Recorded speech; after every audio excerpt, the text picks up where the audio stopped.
Okay, let's talk about color. So there's also a lot of interesting things happening with which are the color points of science bees. In some cases, when we're doing cabinet science, requests have been more for like 5,000K type product. Many times it's 6,500K product or higher, so more of that bluish, crisper white. And fluorescent is typically in the 4,100K, which is the cool whiting for the daylight, which is 6,500K. This is called a CIE diagram. It's basically a color chart. Who's seen this before? Think we've seen this before? So several folks have seen it before. But essentially, white LEDs are made by combining a blue LED dye and a yellow phosphor. So if you imagine, literally in color space, you got the blue down low and then your yellow phosphor up top, and you could draw an imaginary line in between for what your eye is going to think that color is, depending on how much yellow you have from the phosphor and how much blue you have come out from the LED. The line coming through the center here is what's considered more true white or pure white. It's called the Planckian locus or the black body curve. There is no, when you say I just want a white color, there is no such thing as just white or pure white or whatever else. It's all relative.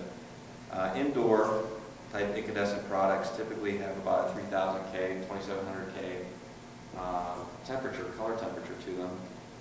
And outdoor products, like we've been seeing mostly for LED, are more in the 6,500 color or Kelvin temperature range, which is more of a bluish color.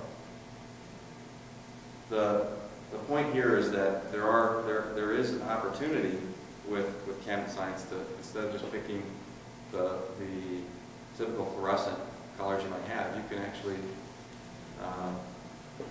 select your system based on what color your temperature you want it to be. Okay.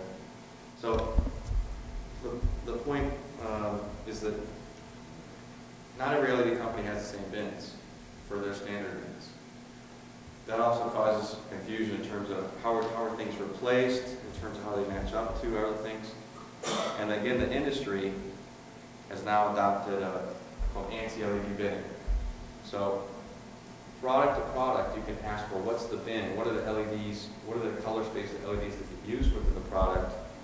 And ANSI in 2009 released these bins, and again, mostly focused for Energy Star use, for how do you start replacing incandescent style lamps and bar lamps and so forth for the industry.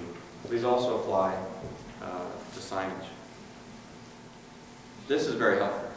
The reason it's helpful is that at least it standardizes what color space should we be picking out for the different color temperatures, and what LEDs should be actually used in those spaces.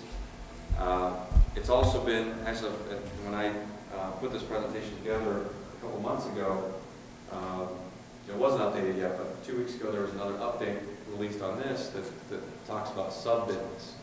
So a way of taking these spaces and quartering them and making them smaller for even more control for LED manufacturers. So this is a way to standardize, a way to talk about what color space should be and how LED should fall in the color range. And literally was based on this Academy Ellipse.